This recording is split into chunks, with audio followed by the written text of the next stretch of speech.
Hola jóvenes, el día de hoy hablaremos del tema Honduras en la segunda mitad del siglo XX, específicamente entre los años de 1949 y 1982. Vamos entonces a hacer un resumen de los acontecimientos más importantes entre los años 1949 y 1982.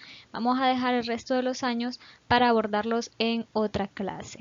Entre 1949 a 1982 se instaura en el país el modelo de industrialización sustitutiva, básicamente por la Gran Depresión económica en la década de 1930. Entonces, los países latinoamericanos se ven obligados a intentar industrializarse. Vamos a ir viendo cada etapa de este modelo en nuestro país, que se divide en 3 etapas, y también vamos a ver los presidentes y las características de estos.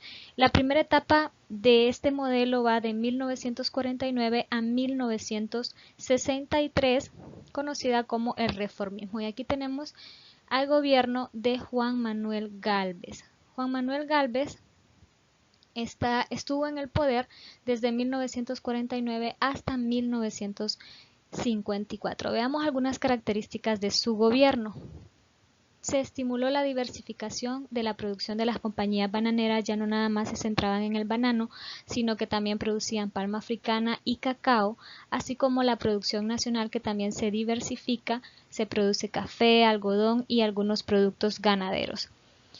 También por recomendación del Fondo Monetario Internacional, en 1949, el gobierno de Gálvez creó el impuesto sobre la renta, también se creó el Banco Central y un banco encargado de financiar el desarrollo agrícola e industrial, que fue el Banco Nacional de Fomento Banafón. Comenzó también a romper las dependencias del poder político hondureño respecto a las compañías bananeras, que lo vimos en los primeros 50 años anteriores, ya no serán necesarias para financiar el presupuesto nacional. También se dio una intensa construcción de carreteras, rompe la situación de enclave en que las compañías bananeras mantenían sobre todo el norte de nuestro país. También se da la creación de algunas escuelas normales, como por ejemplo en Comayagua, Danlí y Atlántida. Se creó la Dirección de Fomento Cooperativo, DIFICOP, se creó también la Facultad de Ciencias Económicas y se invirtió en la modernización del sector militar. También bajo su gobierno hubo un ambiente democrático y eso permitió el regreso de algunos exiliados de la época de Carías. En la zona central de nuestro país permite una relativa libertad de organización, mientras que en la zona norte pues hay un ambiente semi-represivo. Surgieron también algunas organizaciones como el Comité Coordinador Obrero, CCO, en el cual denuncia las injusticias a las que son sometidos los trabajadores en las compañías bananeras. Se crea también el Partido Democrático Revolucionario de Honduras, quien exigiría al régimen la promulgación de un código del trabajo que contemple la libertad e igualdad de la reducción de la explotación laboral en la zona norte y centro del país.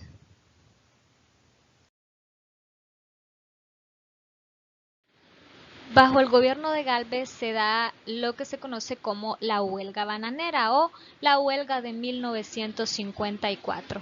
¿Por qué se da la huelga bananera? Bueno, por los grandes abusos que vivían los trabajadores en las bananeras. Por ejemplo, vivían con enfermedades producto del trabajo, trabajaban unas 16 horas por jornada laboral continua, entre otras. Entonces estaban cansados de, de estos maltratos. Es por eso que el 1 de mayo de 1954 estalla la voz de unos 30.000 trabajadores hondureños que estaban cansados y que estaban dispuestos a defender su dignidad. Fueron 69 días de lucha intenso que paralizaron los vagones del tren, que eran mejor conocidos en aquel entonces como burras. Ellos hicieron un pliego de 30 peticiones, sin embargo, el 9 de julio de 1954 se firma un acta y termina la huelga. Los trabajadores no logran todo lo que querían, pero más adelante, en 1959, con bajo la presidencia de Ramón Villeda Morales, pues se creará el Código del Trabajo, se legalizará el sindicalismo, nace el Seguro Social y también la reforma agraria. Veamos algunas de las peticiones de los trabajadores en la huelga de 1954. Una de ellas era el aumento sustancial de los salarios de los empleados y trabajadores acondicionado al costo de vida de la época, ¿verdad? Según una tabla que ellos adjuntaron. También dice que sean mejorados los servicios de hospital y dispensarios en toda forma. Estos últimos servidos por médicos graduados y que en los primeros haya por lo menos un médico de turno durante la noche. Abolición de los despidos sin causa justa y previamente comprobada. Una jornada máxima diurna de 8 horas y doble pago por las horas extras, tanto para los empleados mensuales como para los por hora. Una jornada máxima nocturna de 6 horas y doble pago por las horas extras, tanto para los empleados mensuales como también para los empleados por hora. Un salario igual por un trabajo igual. Un trabajo justo para todos los trabajadores, bonificaciones para todos los trabajadores sin excepción en junio y en diciembre. Estas y otras peticiones era lo que los trabajadores de las bananeras pedían. Como ya dijimos, no todas fueron cumplidas. Sin embargo, pues la huelga de 1954 podríamos decir que en Honduras es uno de los movimientos sociales de los más importantes que ha tenido.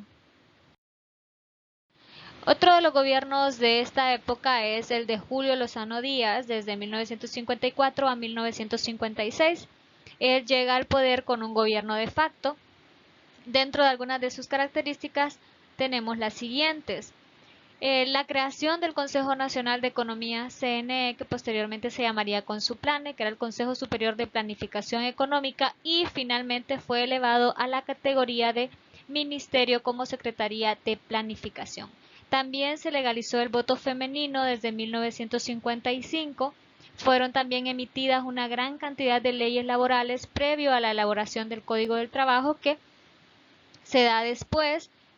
Creación de la Escuela Superior del Profesorado en 1956 y que hoy la conocemos como la Universidad Nacional Francisco Morazán.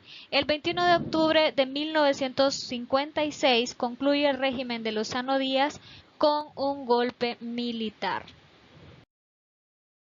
Se instaura en el país entonces una junta militar que estaba representada por el mayor Roberto Gálvez, hijo de Juan Manuel Gálvez, el coronel Héctor Caraccioli y el general Roque Rivera. El objetivo de este triunvirato era entregar el gobierno a un civil y que el país retornara al orden constitucional. Dentro de sus características tenemos que fue un gobierno marcadamente reformista y progresista.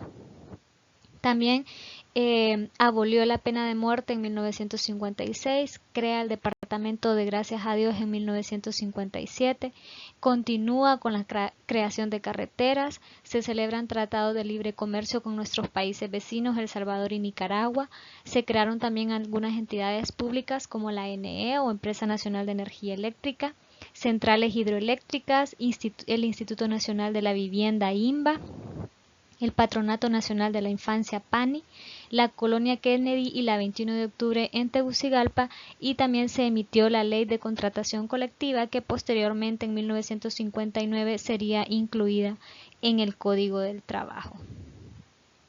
Se convoca elecciones para elegir una nueva Asamblea Nacional Constituyente en septiembre de 1957 para que posteriormente debía elegirse el presidente de la República.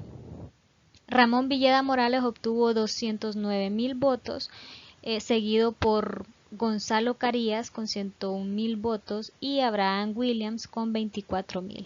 Después de un pacto que hizo las Fuerzas Armadas con Ramón Villeda Morales, pues la Asamblea nombra al presidente como presidente de la República a Ramón Villeda Morales. Ramón Villeda Morales, de 1957 a 1963. Llegó al poder con el gobierno liberal.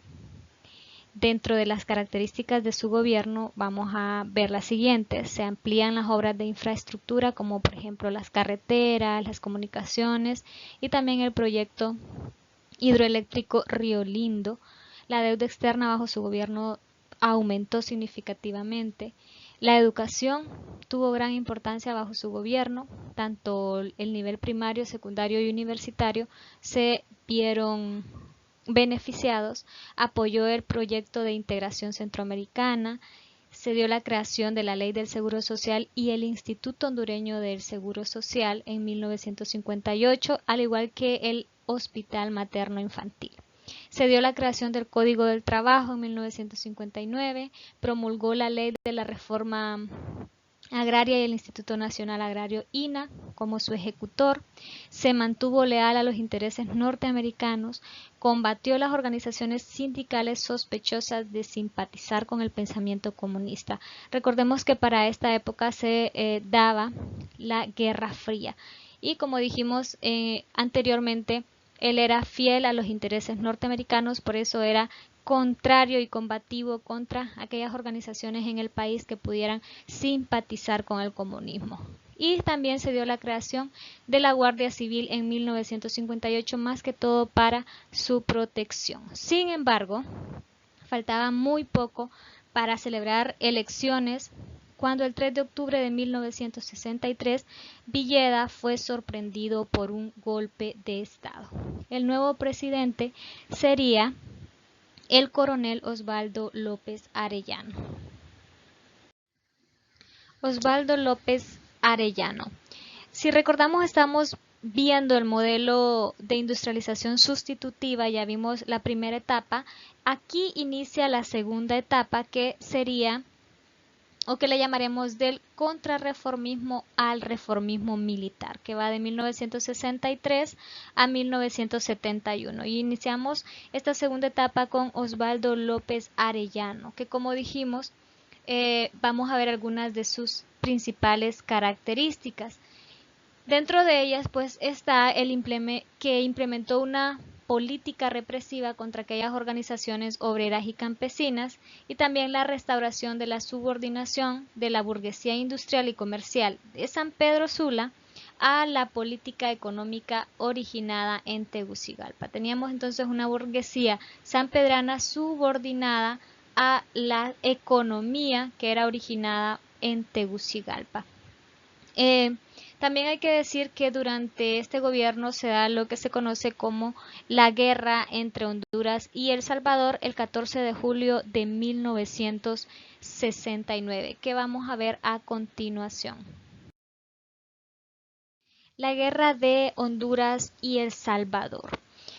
También se le conoce como la guerra de las 100 horas y también como la guerra del fútbol, debido a que se dice que este acontecimiento, un partido de fútbol en el Mundial de México 1970, pues fue como un detonante para que se diera esta guerra, en el que salía con ese marcador de 3-2, salía victorioso El Salvador. Pero eso nada más fue un detonante. Dentro de las verdaderas causas, pues tenemos las siguientes. La élite salvadoreña había promovido la migración de los campesinos obreros a los países vecinos, en este caso a Honduras. Recordemos que El Salvador es un país muy pequeño y gran parte del país pues estaba controlado por una élite de terratenientes ricos que habían dejado poco espacio para estos campesinos pobres, obligándolos a migrar.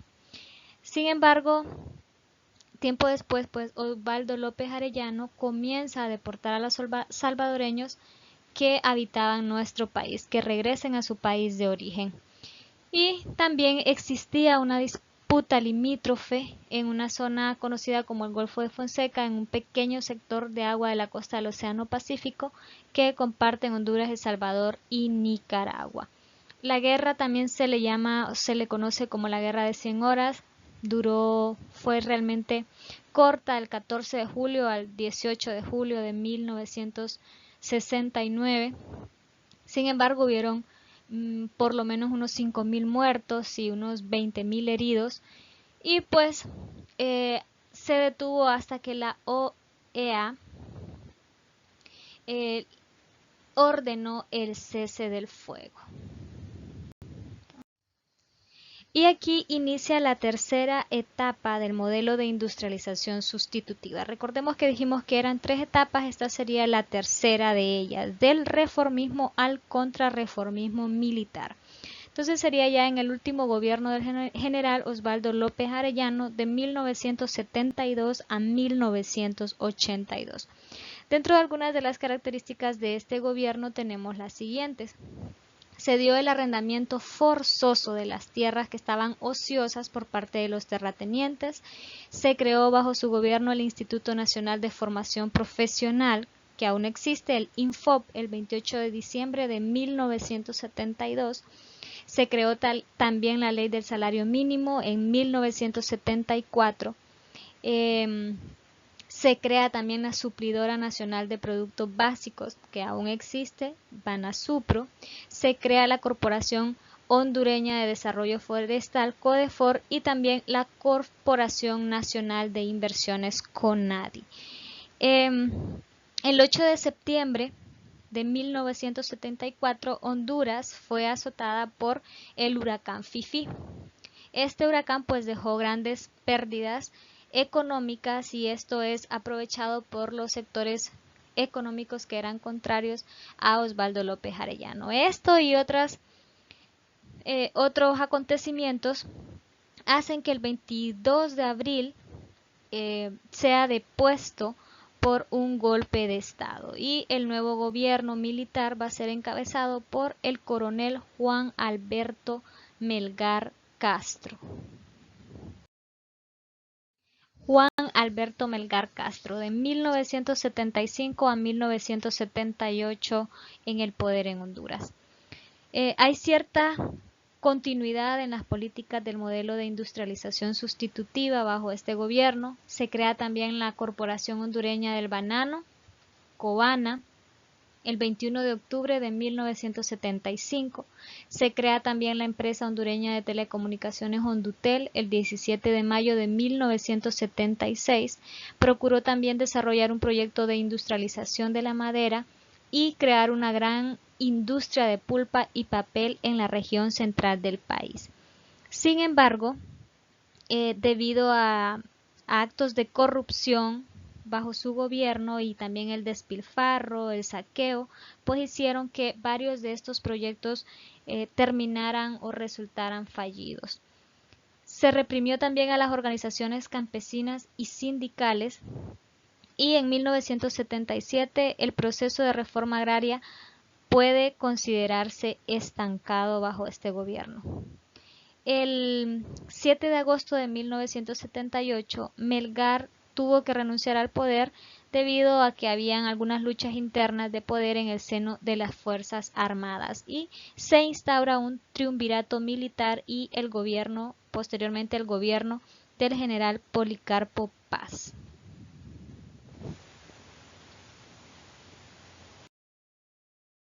Dijimos entonces que en el país se instaura un triunvirato militar que estaba representado por el general Policarpo Paz García, que podemos observar en la imagen, que era el jefe de Estado, por Domingo Álvarez y Amílcar Zelaya. Luego, en 1980, Policarpo Paz es nombrado por la Asamblea Constituyente como presidente provisional de la República de Honduras entre el 25 de julio de 1980 al 27 de enero de 1982.